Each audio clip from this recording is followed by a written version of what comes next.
Alright, Sam A here with Rafa Andres, and in today's video we want to talk about the importance of self-love. Right, so we all have people in our lives like our friends or our family, those closest, nearest and dearest to us who we love, and we even also have things like our possessions that we love. And the question is, what does it really mean to you when you love these things? So you would take the time to listen to those closest to you, you'd care for them, you'd nurture them, and you'd give them the time and the attention. But the important question I think you need to ask yourself is, do you ever even consider yourself as the person in that equation? I.e., do you think you love yourself? Do you give yourself the time of day to nurture your mind? Do you take care of your body? And it's just like a mindset, like, do you love your life? What your inner world is a reflection of your outer world. So essentially, this is like, if your life is full of love, then the way you experience life will be full of love. And likewise, on the opposite, if you're full of hate and anger, then that's kind of what that will become your reality. And I think this is kind of linked to your RAS, or your reticular activation system in your brain, which is essentially the filters that your brain puts in front of you in terms of how you experience life. The level of self-abuse that we have for ourselves is the limit of the amount of abuse that we're willing to tolerate from other people, which I think makes a lot of sense for me, because essentially, however much you love yourself or however much you respect yourself, you hold yourself to that level with anyone else around you in your life. If you have a lot of self-love and you won't tolerate, or you don't have that tolerance to self-abuse, then you won't tolerate this shit from anyone, basically. That's just why it comes from within. Yeah, it's like create boundaries, Yeah. So you just like create a limit what people can do for you, and it's like love yourself, because you are not tolerate anymore that someone is like being abused to you, or just like exactly shit to you. Well, let's just choose a hypothetical example of this girl who always tends to find herself with boyfriends who abuse her. And her friends would tell her, break up with this guy, he's no good for you. But then when she breaks up with him, she'll then end up like her next boyfriend will also be another guy who would abuse her. On some level, that girl would believe that she deserves it. Yeah. So she'll attract for her life what she thinks that she deserves it.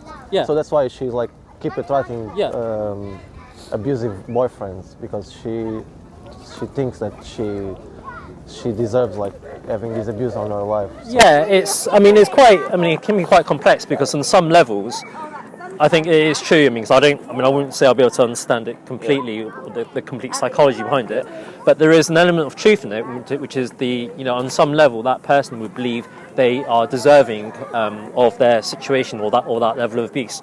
Because if you don't think you're deserving of it to that extent that you would not accept it, you won't tolerate it, and you would not be in that situation.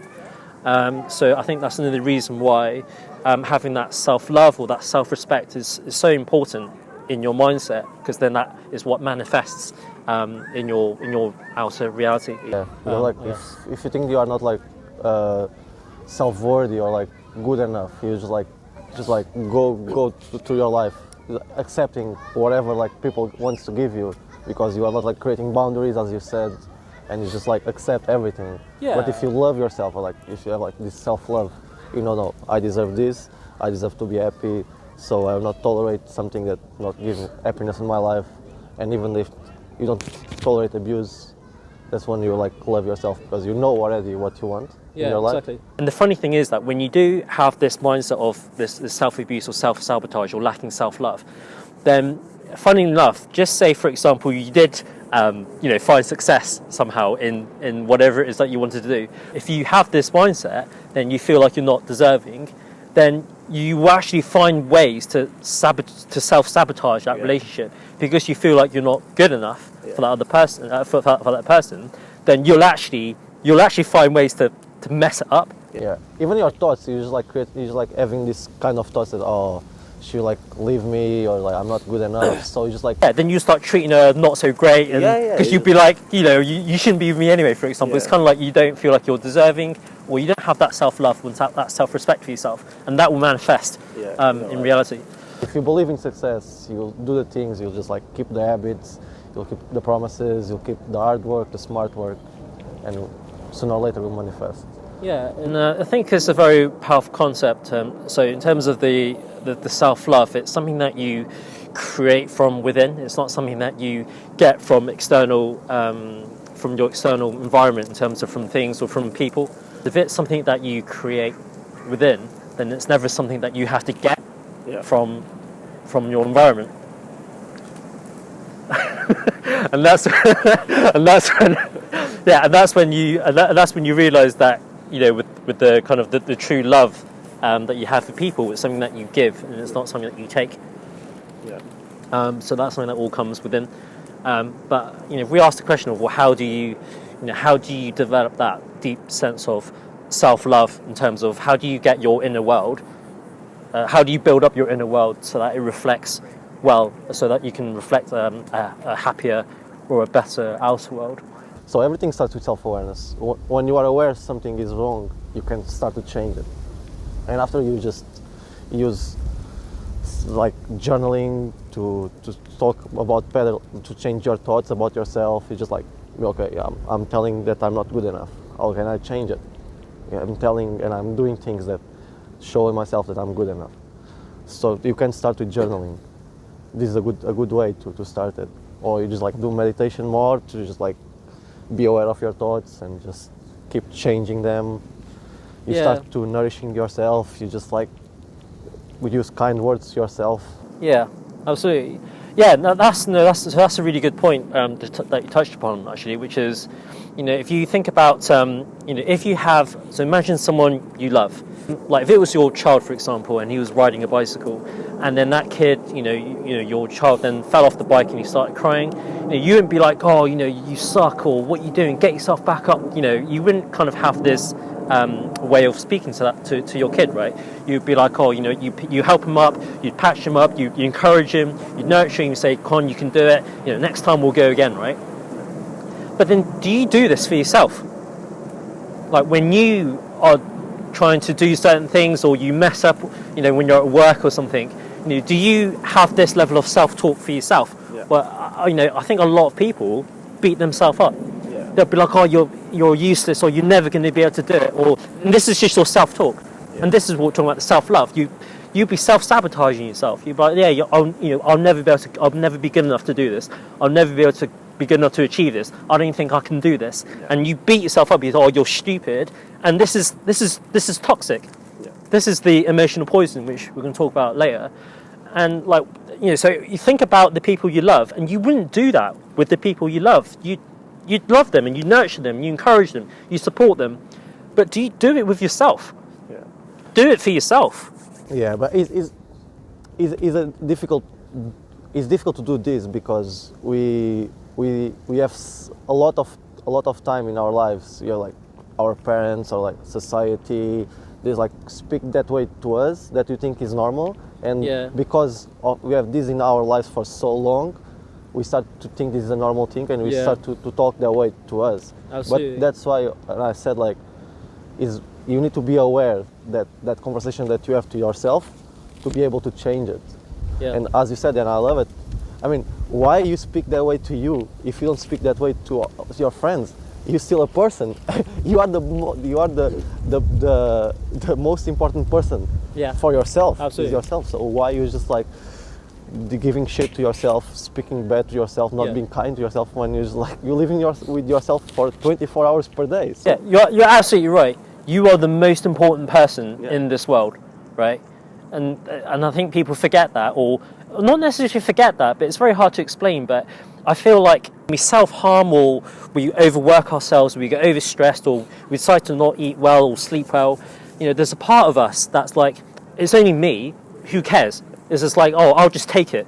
You know, I'll just take this shit, or I'll just take this abuse because...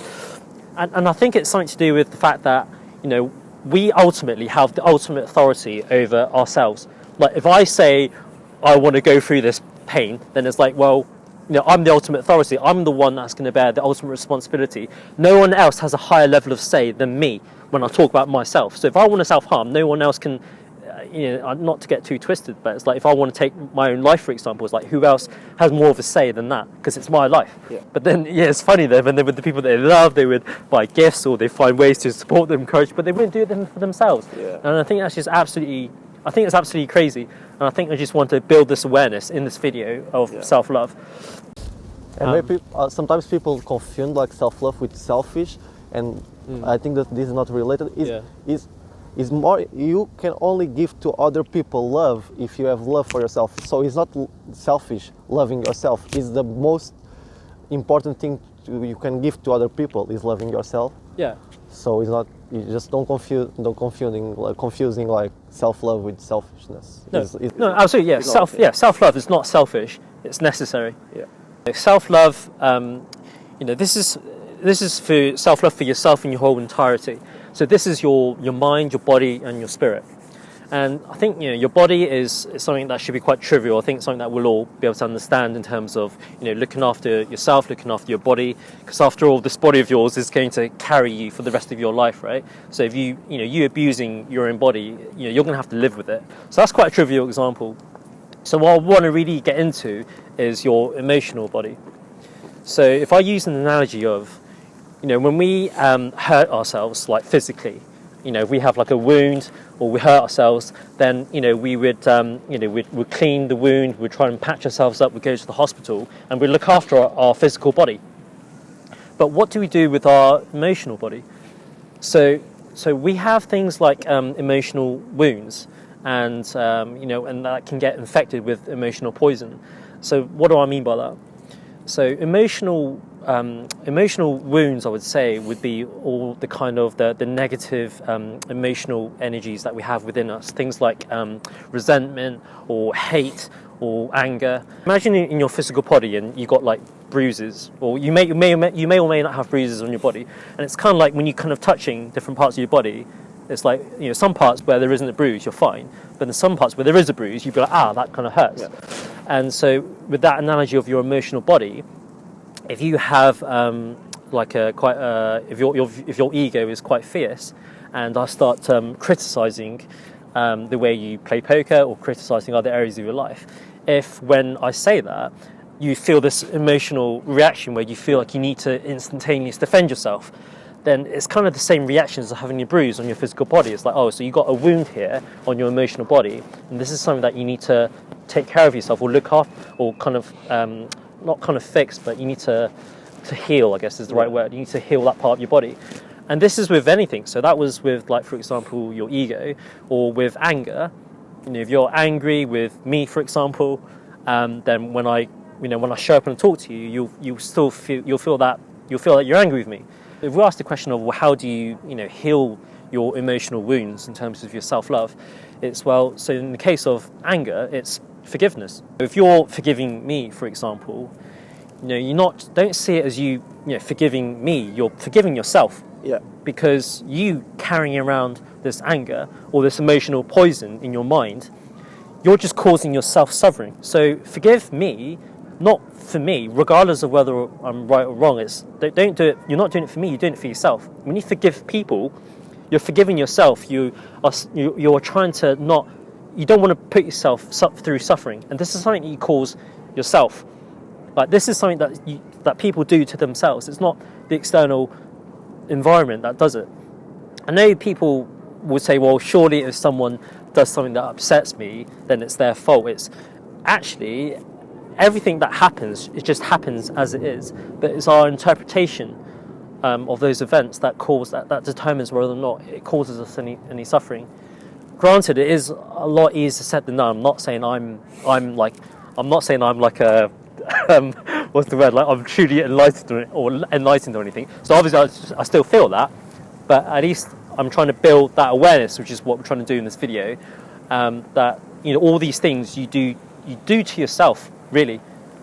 All these things, your experience of the world is what you do to yourself. It's never the external environment. Yeah. So in terms of your emotional body, it's to recognize what emotional wounds you have in your emotional body, and then trying to heal those emotional wounds to kind of love yourself and don't cause yourself to suffer. And when when you, as you said, like when someone touch you, like in your wounds, physical wounds, you suffer. Yeah. Another thing about like emotional wounds is like when you realize that you have someone like touch you in the emotional wounds, it's actually a good thing because you realize that you have something to heal. Yeah. It's like that triggers. Yeah. You can look at them, you know, in the positive way. So when Yeah. because you realize that you have Yeah. something to heal, or like something to let go. With anger, it's forgiveness to kind of in terms of the self-healing, and then I guess with the criticism would be with your ego, and then kind of understanding that when that second voice in your head is taken over, to not listen to it, as we said before, and then with things like your resentment, I guess, would be being able to let go. Yeah. Which is what we've talked about, which we've made a video about before on how to let go. Yeah, so the way we've been brought up into society, we've all had to carry all of these emotional poison from, our childhood, when we would be able to, be completely free, do whatever we want, and that's probably the only time in our lives really when we were just full of pure love. Yeah. Really, when we were like 2 years old or whatever, that we can feel, we can say, we can do anything, right? But as we grow older and our parents, and society teaches us, right from wrong, then we actually end up losing, a part of our innocence dies as we get older and we start learning right from wrong. Because then it's like, well, naturally, I will be full of love and I want to say hi, I want to do this, and I'm not embarrassed. I don't have any emotional poisons. Like for example, embarrassment. Being embarrassed is a form of emotional poison, right? And it's something that we've learned. It's something that we've learned as human beings. Like we weren't born straight out of our, we weren't born in the hospital naked, and we'd be like, no, don't look at me, don't look at me. We wouldn't be covering ourselves, right? Being embarrassed. We don't feel. There's no feelings of embarrassment. But as we get older, we're taught to cover up certain parts of our body, and we're then taught to, it's not good if we expose parts of ourselves. So it's so that's just one example of an emotional poison that that it's like something that we've learned. And the problem with the emotional poison is that we want to release it. We want to release it because we can't take it. Okay, so imagine if we had an argument, right, and then you started shouting at me, you started touching my emotional wounds, and you started releasing your poison onto me, then I would be infected with that, and I would be upset or angry. And the thing is, in this situation, I've got all this anger that I want to release as well, but it doesn't necessarily need to be with Rafa. A lot of the times, we don't need that justice. We just want that release. So I don't need to actually confront you and be like, I wasn't wrong, or you were wrong about this. I can just go to one of my other friends and just unload all of this poison on him, even though it has nothing to do with him. And then I would feel a lot better because I would have released that poison. But then the problem is I would have released it onto someone else. And if that person doesn't have a healthy emotional body, I can end up infecting that person. And then he would then have that you would then be infected with that poison.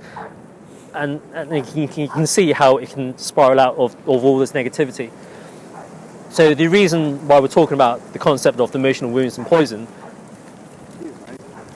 I shouldn't listen, really. How do you say that? Say that what you just said to that man. Sorry, what do you mean? About your emotion that's attached to this. That, yeah. Do you work in that or something? No, I don't. But this is for my YouTube channel. And I thought, fucking hell. Because I suffer with PTSD. Okay. And I was listening to what you said, and I thought if you said something about the way you carry yourself, then you put that on to other people. Yeah. Where have you listened to that? I read a lot of books, and I do a lot of self-help work on my YouTube channel. Oh, you got a YouTube channel? Yeah, so we're just filming right now, yeah. Ah, sorry. Have a lovely day. I caught that. That was really nice what you said, and thanks. Okay. God bless. Bye-bye. Spread the love. Spread the love. Right, so Where are you going? what are we talking about? Emotional poison. Yes. Unload the poison on other people. Yeah, it's that people. Yeah, so essentially, people are not looking for justice; they're just looking for release. because essentially they want peace. Yeah. They have all this shit, or they have all this poison in their mind, and they just need to release it. And it doesn't matter who they release it to. So if you cause the injustice, I don't have to give it back to you. I can give it back to a person. I can just give it back to a tree. I can just kick the tree and unleash all my poison onto a tree. But essentially, I just need to release it. Yeah. And so the point I was saying about with the self-love is, recognize the emotional wounds that you have in your mind, because if you don't, and then there's a lot of poison out there, and if you're not careful without your choice, you'll get infected with this emotional poison, because you have these wounds that have not been healed, and once it gets infected, then you'll then carry this poison around you, and essentially it's just not a good, not a healthy thing, right, for your emotional body. It can be very dangerous when you spread this poison to people that can't defend themselves, like young children. So when just imagine like a dad who has a bad day at work, and then he comes home and he has to unleash all this, all the shit that he's been through at work, and he just comes home and he releases it onto like his kids, for example, and his kids are completely innocent, right? Yeah. But then all of a sudden they've received this injustice. They're like, what have I done? I've done nothing, and now you're shouting at me, or you treat me like this, and then now they've then carrying this hatred or resentment now for their father, right? So it can be quite dangerous when you spread it to people who can't defend or don't have that. Either can't defend themselves or don't have a fully healthy emotional body. So I think the final thing I wanted to talk about in terms of self-love is being able to find that inner peace, I think, within yourself. So I think when we talked about the mind, body and spirit, so the body was trivial, the emotional body or your mind is the second thing we talked about. So I think the final thing in terms of your spiritual, so for me, in the context of this video, I would ask you a question. So how many of you have at some point in your life, stopped and asked yourself in your mind, what is the purpose of life? Or what am I doing? What am I doing here? Like, what is the point of all of this? And it's quite a deep question. So I think maybe not a lot of you have actually sat down or thought about this. But chances are, if you have thought of these questions in your mind, chances are that what you need actually is some silence, some solitude, and some perspective. So essentially, you need some alone time. You need some time for you to be with yourself, alone with your mind, to actually work on yourself, and that's the only way where you'll actually be able to find answers to these questions. But then to do that, it's the question of, are you comfortable with being with yourself? Are you comfortable being alone with your mind, with your thoughts? Because in today's world where everyone's always so busy, like all of us have so many things to do, we all have so many things to think about, we're all so busy today in the society, right, that we just can't seem to find the moment to just stop. Just stop. Yeah. Don't talk, listen to silence, and can you actually just stop your mind, and see what comes up in terms of answers to these questions. And I think this is the powerful benefits of meditation, which is, you train yourself to be able to stop, and just be silent, and just be with yourself. A lot of people, I would go as far to say they're very uncomfortable with being bored. Yeah. Like when you eat dinner, it's like, turn on the TV. Like you have to watch something. Or when you're traveling, you have to read your phone. Look at your phone. You always have to do something. Every day, we always have to do something. We can't just stop and be with yourself. It's like we're scared to be with ourselves. Yeah, we are addicted to be distracted. So, yeah. And I think a lot of the self-love comes with, is just being comfortable and with being by yourself, being with yourself. Yeah, that's one of the reasons that we don't spend more time with yourselves, is because if you don't love yourself, you don't want to be alone. That's one of the reasons. So you don't need anyone else. You don't need anything to be happy. You're fine. You're happy. You love yourself. It's that relationship with yourself. And then when you have that, that's when you can love other people. Yeah. And then you can You can give other people love. Yeah, exactly. When you have love in yourself, you can give other people's love. Otherwise, you are just like trying to have them love, because you don't love yourself. You just like feel empty. A part of you are empty, so you think like you need to be completed. But no, you are all. Exactly. Or your magic kitchen. Yeah, magic kitchen. Would explain that magic kitchen.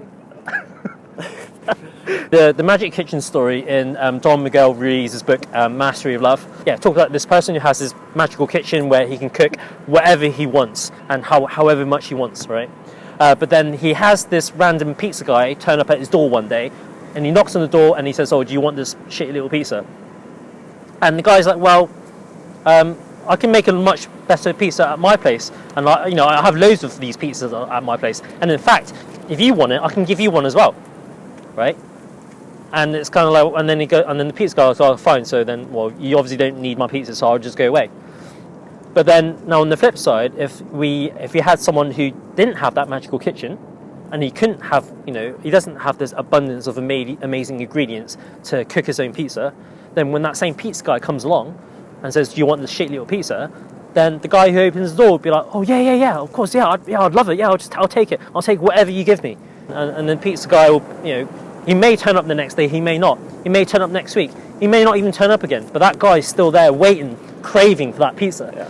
And the point is, it's like, well, if you realise that we all have within ourselves that magical kitchen, we all have this love within ourselves. And if we realise that, then we won't be craving so much when someone else gives us like their love. It's like we're craving for it. We do anything for it, and we're just always looking for it, and we feel like we're incomplete without it. Yeah. But if you realise that you have it within yourself, then you don't need that from anyone else. But moreover, if you have that, and as you were saying earlier, you can't give what you don't have. Yeah. So with that magical kitchen, you have all this love. You can give all this love, to all the people around you. Yeah. And this is essential true love. It's not, you're not giving something, you're not giving something to exactly. That's when you're truly loving someone, right? Yeah. Love is what you give to other people. It's not you taking something from someone, right? That's not what love is. That's possession, and that's attachment. There's dependency as well. Exactly. It's a bit of selfishness and as well. That is selfishness. When you're saying you love someone, but you're expecting that person exactly. So something from that person. Yeah. So I think in society we are confused about what love is. We say we love someone, but then we end up controlling them, or we need them to give us affection, and we need them to give us their time. We need them to give us all this. It's like we're taking all this from someone because we love them. Yeah. It's like if that's the case, then I don't want to be loved by that person of how we understand what love is in our society. So that's the story of the Magic Kitchen, which is if you do self-love, if you do love yourself, you'll be able to love others, and everything, your life will fall in place, and it will be a much happier. Life will be a lot easier, and you'll enjoy it a lot more. I think you'll live a happier life, essentially. So what we talked about is, your inner world is a reflection of your outer world. So work on yourself. That's the most important thing. Don't forget that you yourself are a person that needs to be nourished, that needs to be taken care of, and needs to be respected. So don't forget to do that, because you are the most important person in this world, and just don't ever forget that. And then we talked about taking care of your emotional body. So we talked about the mind, body, and spirit. So your body is quite trivial. Look after your body. It's going to carry yourself for the rest of your life. So if you don't respect it, then you're the only one that's going to be suffering, right? I've talked about your emotional body, so about your emotional wounds and your poison, in terms of what happens in your external circumstances. So when it doesn't necessarily have to be people. If situations happen and it's touching your emotional body and you're feeling pain or you're feeling this negativity, then you have an emotional wound that you need to look after yourself and heal, right? Just as with your physical body, if you hurt yourself, you put a bandage on it, or you put cream, or you see a doctor. You look after your physical body, but don't forget to look after your emotional body and heal yourself through letting go, through forgiveness. And things like that. The final point we talked about is being able to find inner peace, or in terms of looking after the spiritual side of yourself. Self-love is being able to feel that sense of inner peace within yourself. And I think that's where meditation has some really powerful benefits. It's, can you be comfortable just sitting there by yourself and being silent and just spend time with yourself? Can you go to a coffee shop by yourself and just read a book? Do you love yourself? Do you have that great relationship with yourself that you don't feel awkward being alone? And I think that's a big part of the self-love, I think, for me. Really So, yeah. Okay, cool. So, I hope you guys, it's so windy right now. I hope you guys enjoyed this video on self-love. And don't forget, you're the most important person. And we'll see you in the next video.